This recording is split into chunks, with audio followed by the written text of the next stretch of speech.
Hello guys, I'm Futureal. I stream 5 days a week over on twitch.tv/Futureal. And in this video, we are coming back to the Project Diablo 2 Season 4 beta servers, and it's time to test the Necromancer endgame.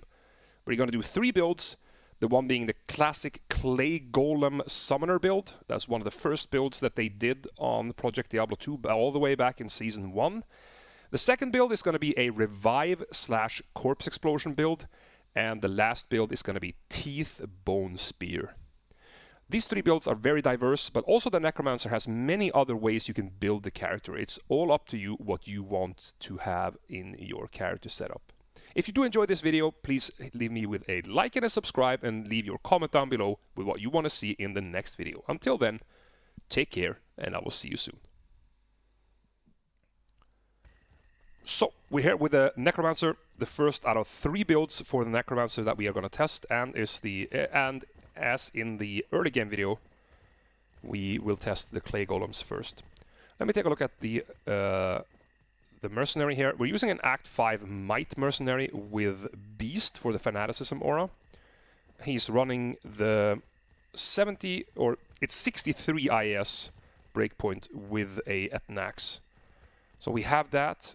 And we're using Deadly Strike on Laying of Hands. We have attack speed on String, Fortitude, and ED Max Jewels in G-Phase. And then, of course, we have a Canopy Falls and Gore Riders. Our gear is, well, you can see it. It's the full Trangul set. Full Tranguls, we have a FCR on Belt and Gloves. And then we have 1 skill on the 3 other pieces. You see, I have not put anything into my shield yet. This is because we are going to test 2 different options here. What is better? What gives us the highest health pool? And what I'm going to test is 2 Eld runes for increased block, or move these burrs there and then put in 2 Jaw runes. So basically 2 Elds for 2 Jaws. What is more health for us? Because the Eld runes, of course, they give chance to block. And our dexterity is very high in this build. So I want to check which of those outcomes will be the best. And the conclusion of that will be a little bit later in the video. We are playing a 210 Amulet. We have a 15 all-res, 15 requirements in the Trangul's Visage here. That's because when you swap, you see your strength drops quite low. And that also saves you health points. We have 3 burr runes in the gear. There will be 2 Jaws or 2 Elds, depending on what is better. I will tell you that later. We have PDR Waterwalks. We have FCR BK and an FCR Wisp Projector for the Heart of the Wolverine to buff our summons. The inventory is basically just summon skillers up to between 36 and 40 life, 1 Geeds, 20 res Annie, 20 res Torch, and we have life and fire and light res up here across the board. The build is in Poison and Bone, we only have 1 point in Bone Armor. In Curses, we have maxed Amplify Damage.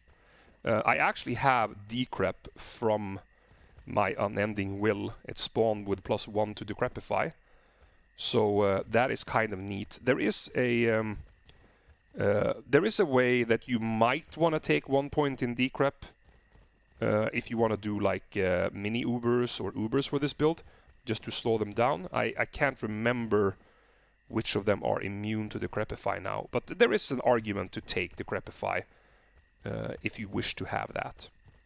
In the summonings, we obviously max Clay Golem, we max Golem Mastery, and we have no points in Blood Warp. We have that 1 point from our armor. This is actually a +1.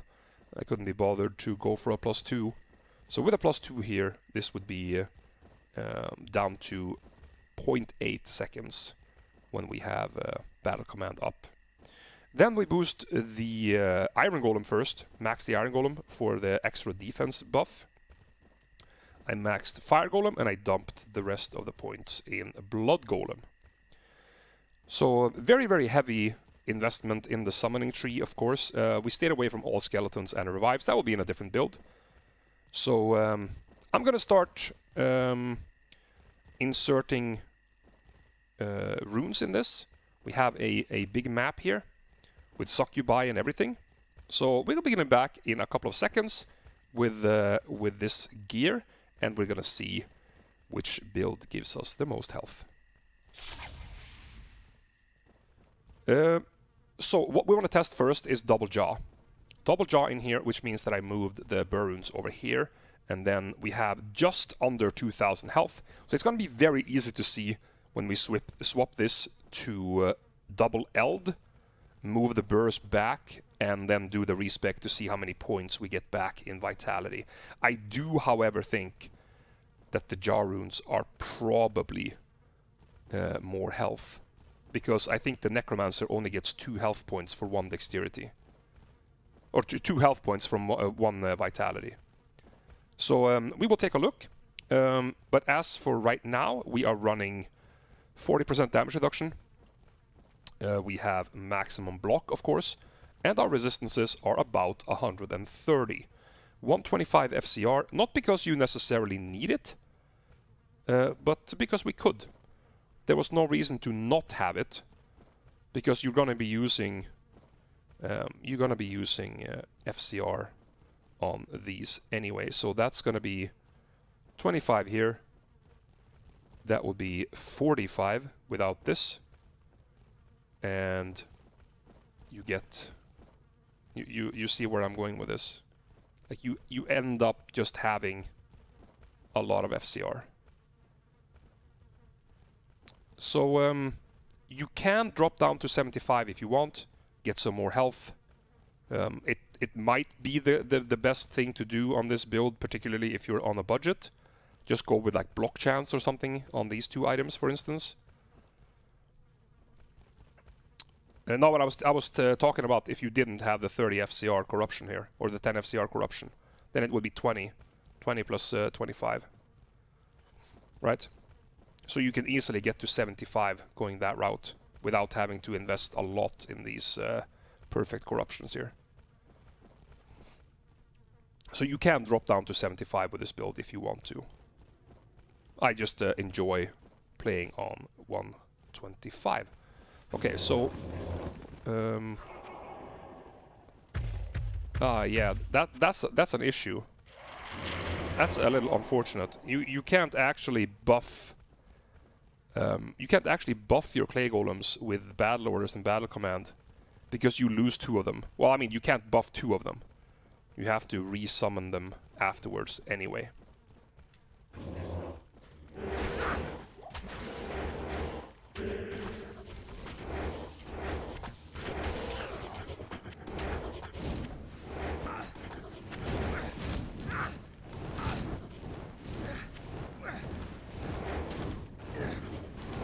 So, let's see how this goes.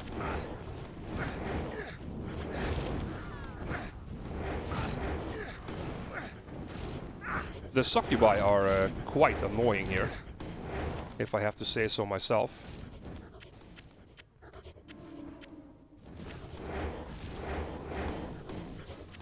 I wish I had something to supply with. That would be really nice.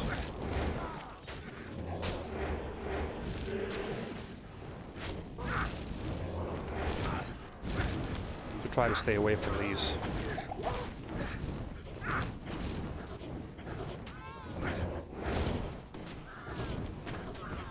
I mean, I guess I could be casting Meteor, but does it really do any significant damage?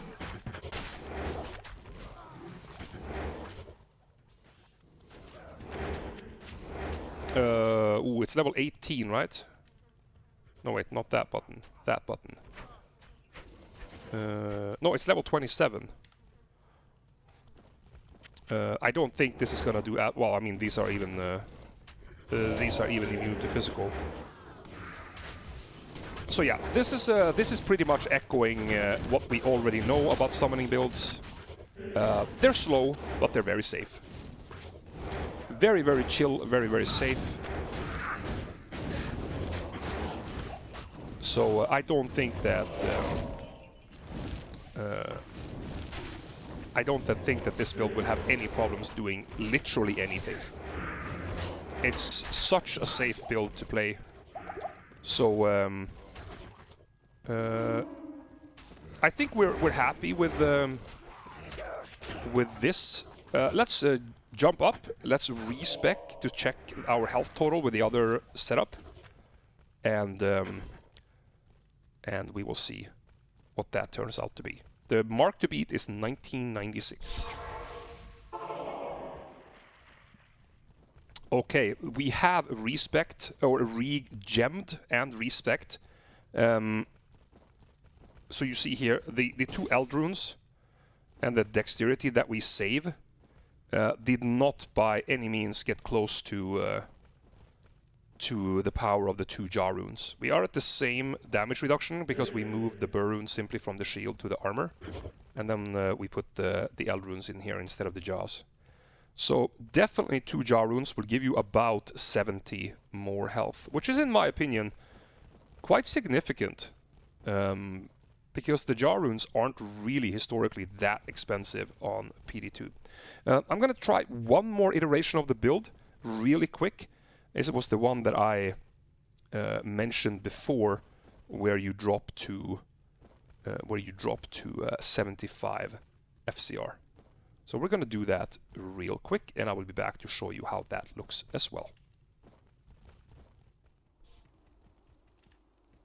Alright, we have moved away from the map. I had to change games a couple of times to get this to work, but I want to show you what happens if you drop to 75 FCR, which is probably the more sensible thing to do. So the gear is pretty much the same, right? We're running the Unending Will with the full Trangul set, but we went back to the Jar rune setup that was clearly more health. We dropped the FCR here for increased chance of blocking. The belt, we dropped the FCR for either for 6 attributes or for 10% chance to block. You're missing 1 to attributes here, so keep that in mind. We're missing 1 to attributes, right? This ring right here has 6, so that's good. And you want a SOJ, no, not an SOJ, you want a Wisp with the same thing. So this Wisp right here, you want with 6 to all attributes. That means this setup, being with the highest stats, would have 7 more attributes. So ignore the fact that this gets 10 FCR now. Ignore that. Put that on. So this would be 7 more stats, right? And then on the amulet slot, you wouldn't go for an FCR like this. You would go for something like 3 to summoning skills, 60, 70 life, and then +1 corruption on that. So you would have 4 to summoning skills, and then life on top. So let's be conservative, and let's say 60 life on average for that amulet. So that's 60 life more than we have now. And then there's 7 stats, and that's 7 strength, 7 dexterity, 7 vitality, 21 stats in total, which for the Necromancer is 42 to life. And the amulet would give you 60, as we agreed on. So that means that we will have, if I buff this up in the right manner, we would have 102 more life, which would pretty much take you to 2.2k. So by going from 125 FCR, which is kind of wasted, and dropping that down to 75 and having more corruptions that cater towards 75, you can gain approximately 200 health.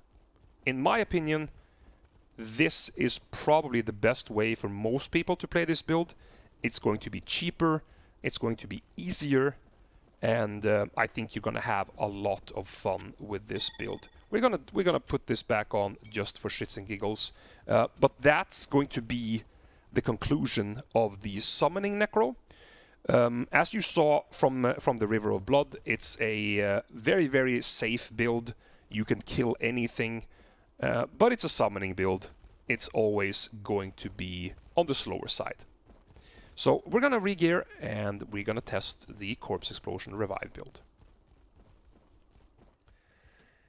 Alright guys, we are here with the Corpse Explosion Revive build that we also talked about in the early game video a few days ago. We have built this character to the absolute maximum potential. Obviously you need to translate what you see here into what you can afford. So obviously we have the Infinity in a Ghost Spear. You don't need to use a Ghost Spear, but I did because I can. We're using the Levy with EDIS jewels. We have an Andy with EDIS jewels. Max Res, String of Ears. Deadly Strike, Laying of Hands. And Cannot Be Frozen Gores. So, you know, obviously the way you pick your base for Infinity is by figuring out what gear do you afford to run and how much attack speed does that give you. Then you will see what's the correct base for you. Over to the gear, obviously running CTA and lidless like always. We are running the full Trangul set. And let me say that before there's any questions of what if that, what if this, but what if you roll this? No. The full set is substantially better than the random unique alternative. I have built it right now with a few hundred people in my chat, and we have tried to make it as strong as possible. It does not compete with the full set, both for damage, for survivability, and any of that. So if you are going to make the Revive Corpse Explosion Necromancer, stick with the full set. And I can show you here, we are going for the 125 cast rate breakpoint. So the way we have done that is to use Death's Web with FCR and fire damage. That's because of the Corpse Explosion has a fire damage component. 50% of the damage from Corpse Explosion is fire damage. And we have socketed that with 255 fire facets. The helmet has 1 skill corruption, 2 sockets. We have a 15 all res, negative 15 requirements dual, and we have a burr rune. This is a 30 FCR amulet. This only needs to be a 25. I have to specify that. And to be fair, the gloves that I have cast rate on here and the amulet, they need to have 55 combined. So if you get a 30 FCR amulet with 2 to Necromancer skills, for instance, then you can get away with using 25 here. If you have 27 here, you can get away with using 28 here. But it has to have 55 combined. The shield, plus 1 skill, 2 burr runes. Armor, 1 skill, 2 jar runes. Belt, FCR. 10 FCR Wisp. 10 FCR BK. And we have life after kill water walks. The sustain in this build to have life after kill is quite important. We have some on the D-web. You could argue that that's enough, and then go for something like PDR over here, for instance, or all resistance, whatever you might like. But this is probably the piece of gear that you could consider swapping for anything else.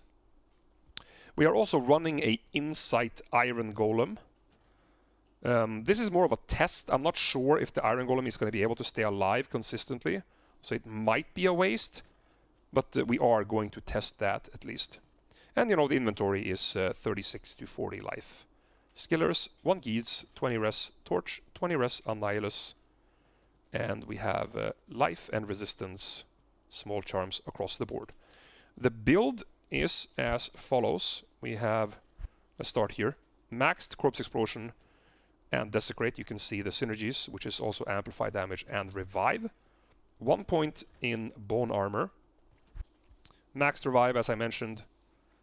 Let's jump over here. Maxed amp damage, as I mentioned. 1 point in Decrepify and lower res for, you know, specific situations. You don't need to take those, but I like having them. 1 in Iron Golem, down to 0.2 seconds on Blood Warp, so that your battle command will give you teleport on no cooldown. And then I dumped the rest of the points in Golem Mastery. So we have created a cow map that landed on 48% increased life. I think that the cows are the mobs in the game with the highest health. So the highest health monsters with 48% extra life. Let's go and see how we fare against these. So let's buff up first. Shield on swap, some desecrates, and some revives. And we are going to be a little bit careful with using teleport until we are comfortable with the build. Let me see here. No. Yeah. Yeah. Okay, game. Okay.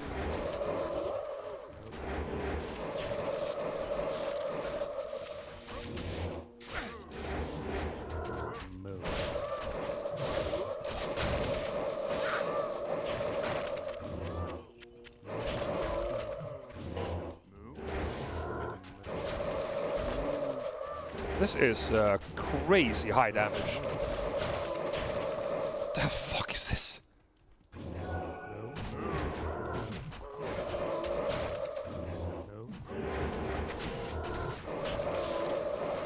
I mean, look at the kill speed here.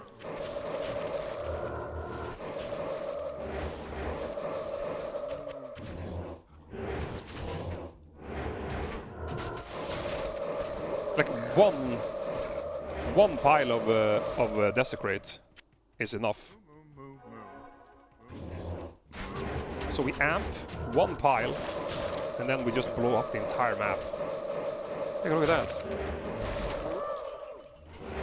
This is nuts!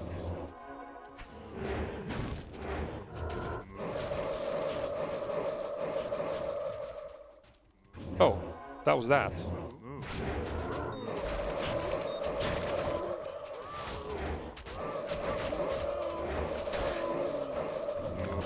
Okay.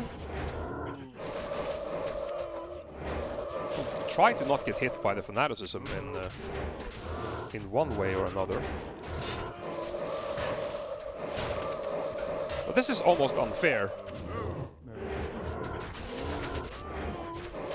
I'd hate to be a cow on this map.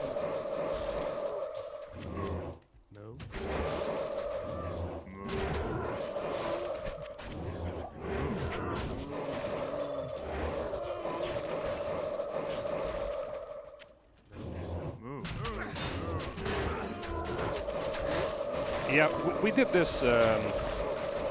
We did this the other day, Rapid.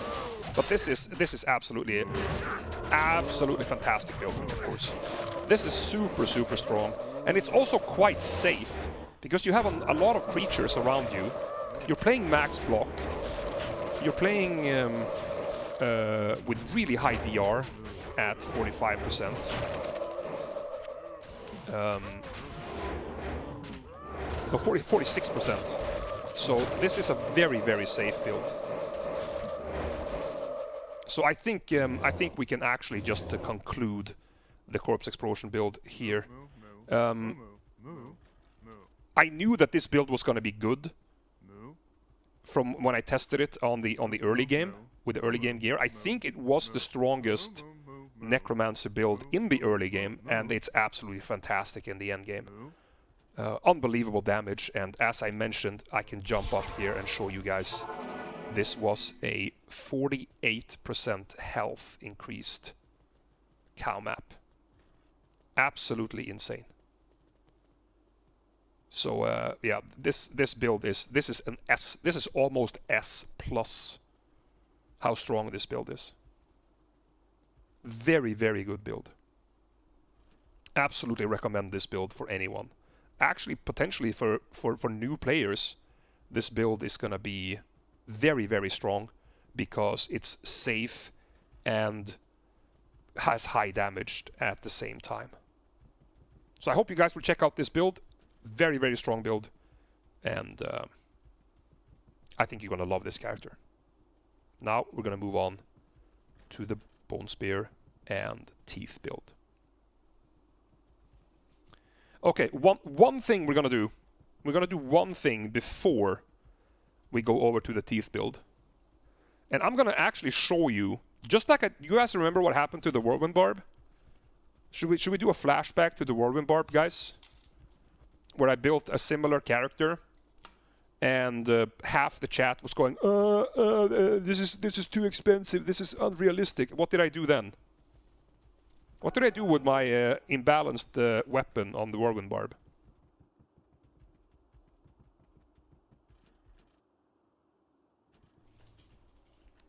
Alright. To show you how good this build is,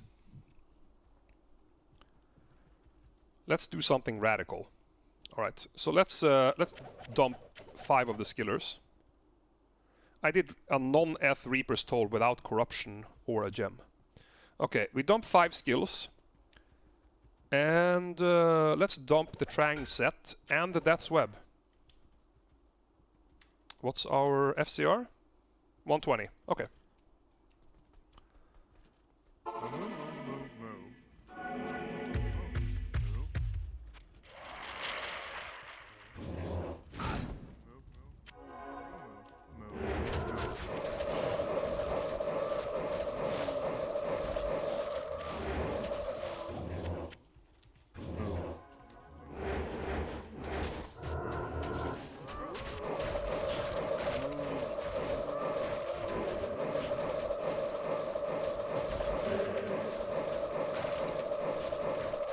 Yes, of course, it is a little bit slower.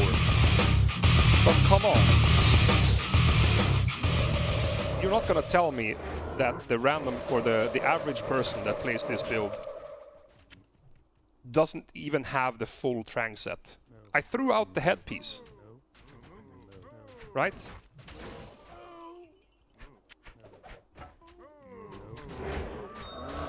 So don't even tell me that my builds are too powerful.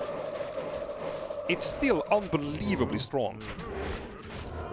So the fact that I chose to show it off with a really, really high damage build, I mean, this is just fine. Yeah, this is just fine. And this is, what? 4 high runes? There's 4 high runes and 2 skillers with Torch and Annie. And you can just destroy 50% increased health cows. Fuck my life. Alright guys, time for the last Necromancer build. And it is the Bone Spear and Teeth build. I have made my own kind of like variety of it. Let me quickly just show you the Mercenary. We're playing a Doom Mercenary for Cannot Be Frozen. It's very nice on hardcore, since you can't really do anything else to help your character. And we play with 125 attack speed, so we have some EDIS in my Levy, we have EDIS in G-Phase, Max Res in String, Deadly Strike in Gloves, and Cannot Be Frozen Gore Riders. Pretty much the same as the other mercenaries. We have the Call to Arms and Lidless, of course, and we pretty much have exactly the same gear as the Corpse Explosion build. We are playing at 125, but since the Bone Shade has 35 FCR, the one that we are using here, we have dropped the crazy 30 FCR Amulet and taken the 2 Necromancer 10 FCR. So there's a lot of stuff you can do here. If you get more FCR on your Amulet, you can go for a magic one if you want, like a 3 to Poison and Bone plus 1 skills with 10 FCR. You can do that to have extra skills. Or you can go 3 plus 20 FCR, or you can do a magic. Or a craft, I mean. So there's a lot of ways that you can juggle this around. You see also here we're going for block chance here because we don't need any more FCR. That being said, the inventory is also the same. Life and res across the board. 20 res Torch and Annie. And we have those 35 to 40 res skillers. The build is a little interesting. I use 1 point in amp. I'm not going to cast that very much. It's more if I come across magic immune monsters to boost the DPS from the mercenary.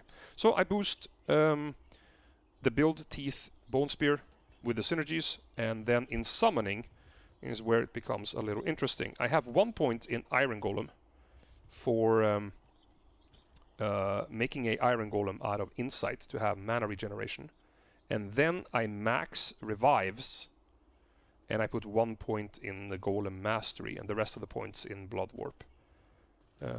So it's a pretty interesting build.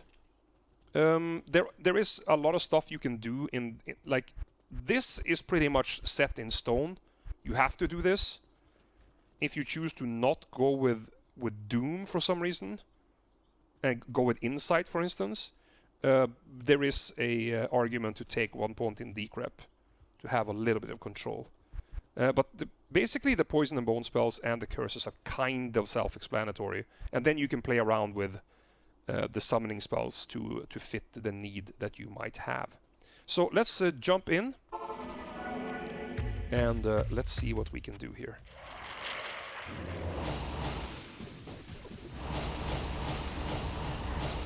So I want to have as many melee revives as possible, because they will run forward and they will be between me and the units, of course, but they will also be protecting the Iron Golem. So this build is it's working quite nicely, but I think it's probably the weaker ones of the Necromancer builds that we have shown here. Well, I guess it kind of depends how you see it. The summoning Necro isn't particularly fast, so this is certainly faster than a summon Necro. But it does feel like this build probably should be a little bit stronger. It should be a little bit stronger than this, because if you compare this to similar builds, the damage is not crazy good. I know the damage source is magic, you don't have any resistances to worry about. But you know, all in all, this is probably a... It's not an S tier build, I would say it's an A tier build.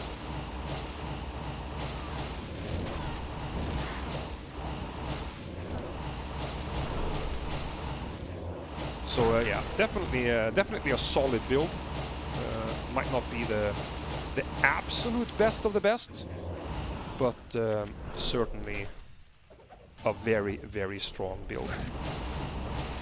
So if you do like how the Teeth build plays, it's actually quite nice in this dungeon right here that we're trying, because it pretty much covers the entire width of the hallway. So you basically DPS the entire dungeon as you move forward, which is very nice, I have to say.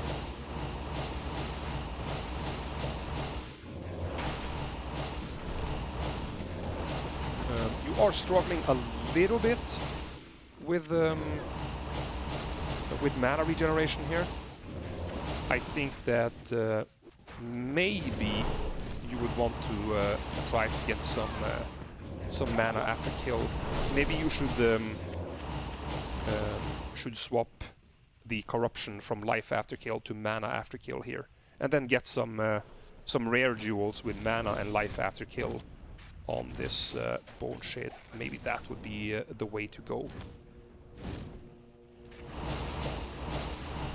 I think particularly for hardcore, I think you still want to keep Water Walks. I think the play for hardcore is to get better rare jewels. It's gonna be very expensive to lose all that dexterity and life.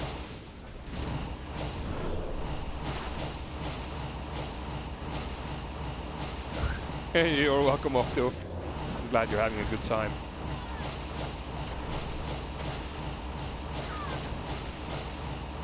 So So yeah, this absolutely clears out very, very nicely.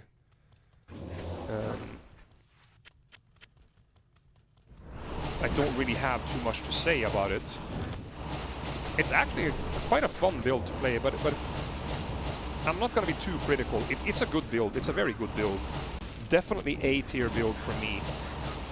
I just wish it had like a little bit of a oomph, like take it up to that S tier, in line with the Warcry barb, the throw barb, the corpse explosion, Necromancer. It needs a tiny bit of a boost to be on the same level as other builds, but it's still a very, very good build. So let's quickly run through here, get up to the boss.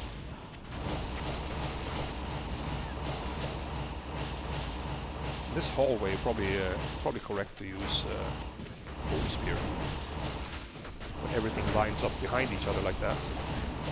Probably this as well. Yeah, look at that. Ooh, juicy targets.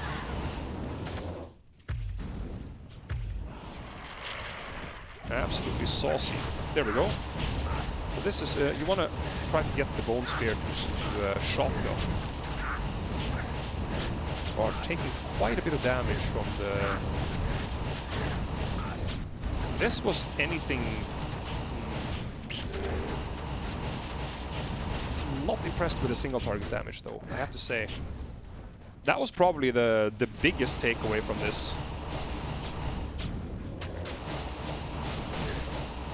That single target damage was not good. You think I should use the Spirit instead? Well, Spirit does have more damage. Maybe that was just my... Well, I mean, it's not that much of a difference. It's 2,000, 20%.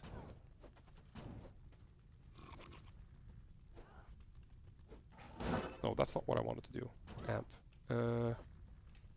I mean, yes, I agree with you. I should have used Spirit. But I still think that was kind of on the lower side, but it's not a big deal. The majority of the time you play is spent clearing the map anyway, not killing the last boss. Well, it is actually 3 Bone Spears. Oh, it doesn't shotgun? I think it does shotgun, but I'm not going to say for sure.